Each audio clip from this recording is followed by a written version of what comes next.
Imagine waking up to, like, absolute carnage on your monitors. Oh, yeah. The worst feeling. Right. Bitcoin is just bleeding out. Ethereum is sliding rapidly toward that terrifying psychological cliff where, support levels just completely vanish. Yeah, where everything goes into free fall. Exactly.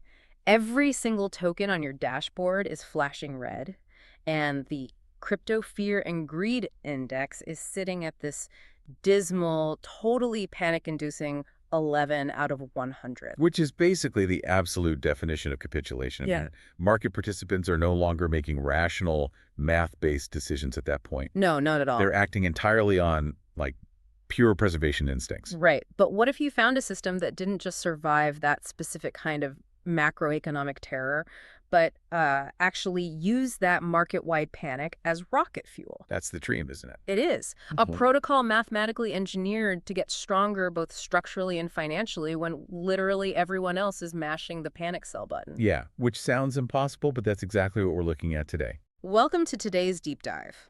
Our mission today is exploring the Anti-Fragile Protocol Thesis, and we're pulling this directly from the Day 183 long-term report on the PLAZM protocol. It's a fascinating document. Okay, let's unpack this, because usually when things get stressed, they react in one of three ways, right? Right. Like glass shatters under pressure, rubber, it just kind of bounces back to where it was. But steel and anti-fragile protocol actually gets stronger when you forge it under extreme pressure. Before we jump completely into the mechanics of this engine, I really need to establish the perimeter for you, the listener. Oh, yeah, please do. What we are doing today is a purely mechanical, objective analysis of the on-chain data provided in this report. Yeah. This deep dive is strictly for educational purposes, all right? It is absolutely not financial advice. Right, definitely not. PLAZM is an experimental high-risk protocol operating on the absolute bleeding edge of DeFi. In systems like this, you could lose all of your invested capital. 100%. We are just here to analyze the structural engineering of a protocol under extreme stress, not to endorse an asset. Perfectly understood. We are just taking the engine apart to see how the pistons fire during a literal hurricane. Exactly. And to really appreciate the engineering, we have to fully understand the severity of the storm on day 183. Because the macro environment they outline in this report is, well, it's about as grim as it gets for digital assets. Yeah, we are looking at a textbook extreme fear environment here. Mm-hmm. I mean, on day 183, the total crypto market cap had contracted heavily down to $1.57 trillion. Oof, that's a massive wealth wipeout. It really is. We're seeing broad systemic drawdowns across the entire space. Bitcoin dropped to $66,277, taking a 1.76% hit just for the day. Wow. And Ethereum, which is, the foundational liquidity layer for pretty much this entire ecosystem, is down to $2,024. That's shedding 1.61%. And then there's the sentiment metric, which really dictates the whole behavioral economics of the day. Oh, the fear and greed index. Right, it's sitting at 11. And now the day prior, it was actually at 8. Which is just brutal. Yeah, so technically it ticked up slightly, but a reading of 11 means the market is still completely paralyzed by extreme fear. Absolutely. And in that specific environment, the architecture of almost all traditional DeFi just shatters. Because almost all of them rely on the doom loop. If you've been around the block in crypto, you know exactly how this cascade works, right? Unfortunately, yes. You have a protocol offering this massive yield, but that yield is entirely dependent on a constant influx of new capital and new users. Right, the Ponzi-nomics model. Exactly. So when the fear index hits 11, the music just stops. Sentiment tanks. The mercenary capital gets terrified of impermanent loss, so they yank all their liquidity out of the AMMs. Yeah, and then the total value locked plummets. Right. The yield pools deflate and the APR crashes. Now, the diehard holders who actually stuck around, they see their returns shrinking to literally zero. So they inevitably capitulate and dump their tokens. Exactly. The price violently crashes, which triggers a fresh wave of fear, leading to more panic selling.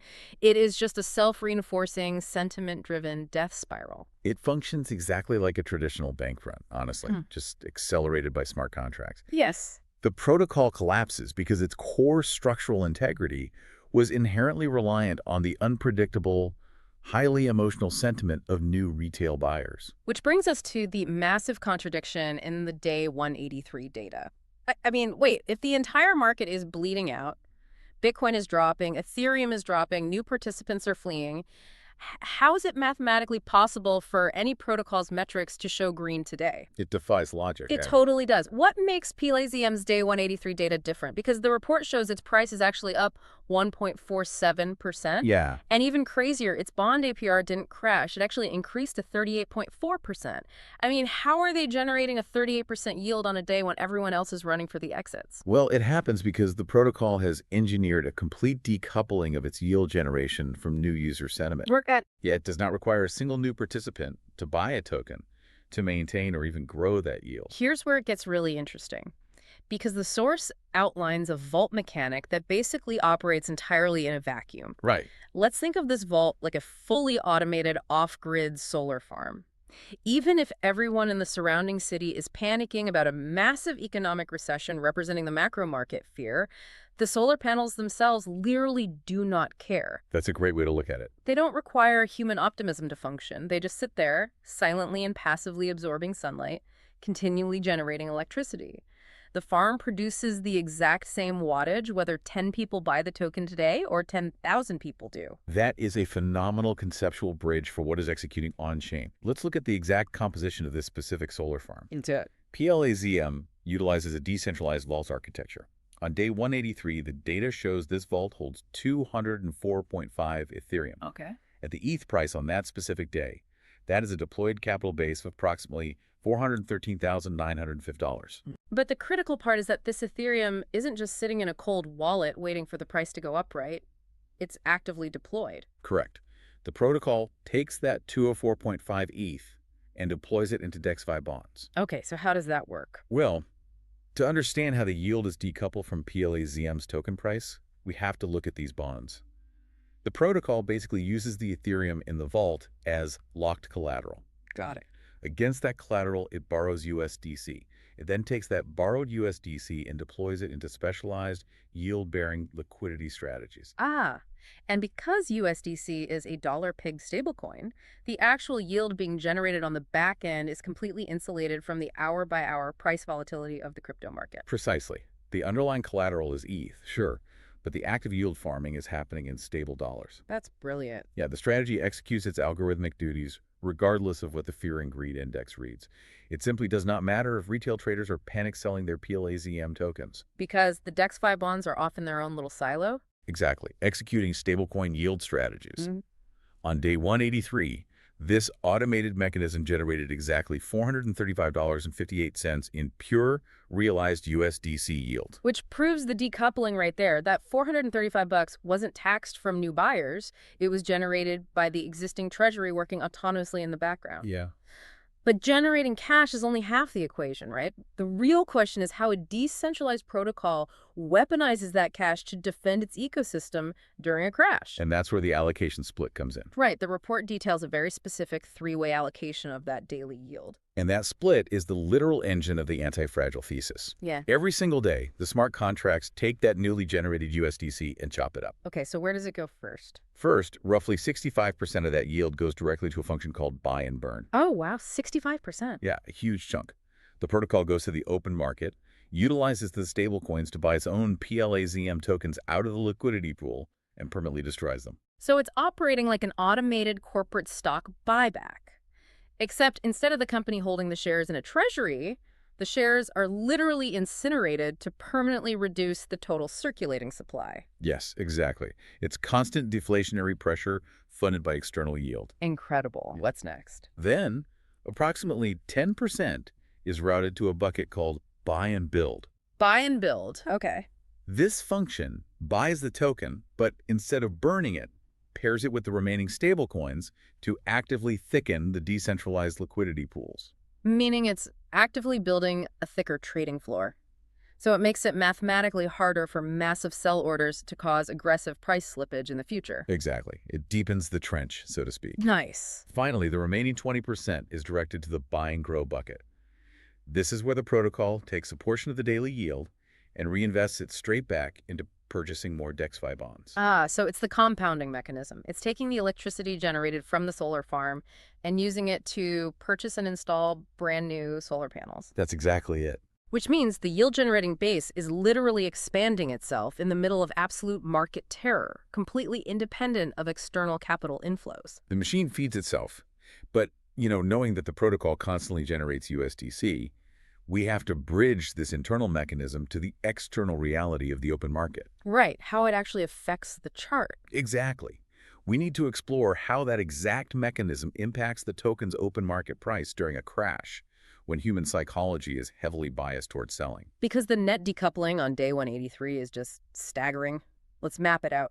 Ethereum, the base asset of the entire network, lost 1.61% of its value. Right. Yet simultaneously, the PLAZM token gained 1.47%, closing the day at a price of 0.0177. Which represents a net outperformance of positive 3.08% against Ethereum. On a day of genuine fear. Exactly. In an environment where the vast majority of altcoins amplify Ethereum's downside, often dropping 2 or 3 times as hard, PLAZM actually moved aggressively against the macroeconomic current. Okay, wait, hold on. I'm looking at the tokenomics in this report, and I have to push back here on behalf of anyone listening who actually understands liquidity dynamics. Sure, let's hear it. But look at the supply. There are 10.71 million tokens total, and the liquid supply, meaning the tokens sitting in users' wallets ready to be dumped, is sitting at 49%. Right, 6.42 million tokens. Yeah. If holders panic and dump, couldn't they easily overwhelm the buy and burn mechanism? I mean, how does a protocol spending roughly $300 a day in buybacks not just get completely steamrolled by a coordinated bank run? What's fascinating here is how the on-chain data visualizes the psychological concept of seller exhaustion. Okay, seller exhaustion. You are totally correct to identify the liquid supply risk, but you have to evaluate the behavioral profile of the holders at this specific price point. Right. At 0.0177, deep in an extreme fear environment, you have to ask yourself, who is actually left to sell? Oh, well, the paper hands are already gone. The people who panic easily dumped their bags weeks ago when the fear index first started sliding. Precisely. The highly motivated, sentiment-driven retail traders have largely already exited the ecosystem. They took their losses and rotated to stablecoins. That makes sense. So yes, that 49% liquid supply exists, but the psychology of the human beings holding those 6.4 million tokens is fundamentally different. Right. They are the veterans, the long-term yield-motivated participants who actually understand the solar farm mechanics we just broke down. Exactly. They know the yield is decoupled, so they have zero mathematical incentive to panic sell at what is structurally designed to be a macro bottom. You nailed it. You have a deeply exhausted, high-conviction pool of remaining holders. And operating directly against that exhausted group, you have the 65% buy and burn function. The emotionless robot. The report accurately identifies it as a structural buyer. Human buyers need convincing, right? They need bullish charts, positive news cycles, and good sentiment. Yeah, they need hype. But a structural buyer needs nothing. It executes its daily market buy unconditionally. Just clocking in every single day. Every day. And while $290 spent on day 183 might sound insignificant in the context of global finance, the compounding effect over time is massive. Oh, I'm sure. The data shows this structural buyer has spent a lifetime total of $72,180. That relentless daily pressure has resulted in 2.45 million tokens being permanently destroyed since launch. Which is roughly 19% of the entire historical supply, just gone forever. Right. Sentiment cannot easily break this structural floor. When you combine those two factors, a holder base totally devoid of motivated panic sellers and a relentless structural buyer executing market buys every single day, you create an incredibly rigid asymmetric floor. You really do. Human terrorists simply cannot easily penetrate that kind of mathematical baseline. Which brings us to what I think is the most aggressive and fascinating part of this entire thesis. The accumulation phase. Yes. Because the sellers are exhausted and the structural floor is holding firm, the protocol's continuous yield generation actually turns market fear into an aggressive asset accumulation strategy. This is where the concept of being anti-fragile moves from theoretical to highly practical. Let's dig back into that 20% buy and grow allocation. Let's do it. Because the overall crypto market is terrified, the underlying assets the protocol uses to generate yield are currently priced at a severe discount. Right. Everything is on sale. Exactly. The report notes that during this fear environment, new DeFi bonds can be acquired for just $33.54 per bond. So what does this all mean? If we stick with the robot analogy, it's exactly as if the protocol is programmed to relentlessly dollar cost average into its own investments during a flash crash. Yeah, that's a perfect analogy. Because think about human nature when the market tanks. Even the best traders get scared. They hesitate to buy the dip because they fear it might keep dipping. Of course. But the protocol has no amygdala. It feels no fear. It just calmly takes its daily USDC yield and scoops up heavily discounted income-producing bonds while the rest of the market is paralyzed. And the Day 183 metrics prove the efficacy of that automated strategy. Using just the daily yield, the protocol is adding 2.6 brand new bonds to its treasury every single day. It's minting 2.6 new permanent income sources daily, just strictly from yield. Correct. By buying bonds at a steep discount during extreme fear, the protocol is heavily amplifying its future earning power. Right, because when the market recovers. Exactly. By the time the macroeconomic environment normalizes, PLAZM will own a significantly larger portion of these yield-bearing assets than it ever could have acquired during an overpriced bull market. It's just gathering power while everyone else is hiding in the bunker. But, any DeFi analyst listening right now is going to ask about the other side of the ledger. Oh, inflation. Exactly. If the protocol is relying on this tight supply and demand dynamic to hold the floor, wouldn't a scheduled unlock of new tokens instantly dilute this whole strategy? Oh, absolutely. A huge token dump would ruin the buyback impact. And that is the exact vulnerability the report addresses with what it calls the supply radar. Okay, what's the radar looking like? The current on-chain data shows the protocol has an incredibly clear runway. It currently has 80 clear days on its radar with 0 major emission cliffs scheduled. Meaning there's minimal new token supply to compete with this automated accumulation. Exactly. You have a highly efficient, externally funded automated accumulation engine running hot on the demand side while facing virtually 0 competing new token inflation for the next 2.5 months. Okay, the micromechanics are incredibly compelling. The yield engine is totally decoupled, the structural price floor is holding up, and the protocol is actively exploiting the market's fear to buy discounted assets. It's a very tight system. It is. But let's zoom out. Having established these micromechanics, we need to see how this fits into the broader timeline of the crypto market. Right. Understanding the macro context is critical Definitely. because it dictates the potential energy stored in this system.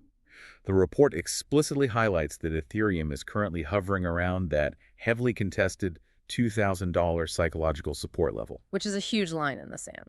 Yes.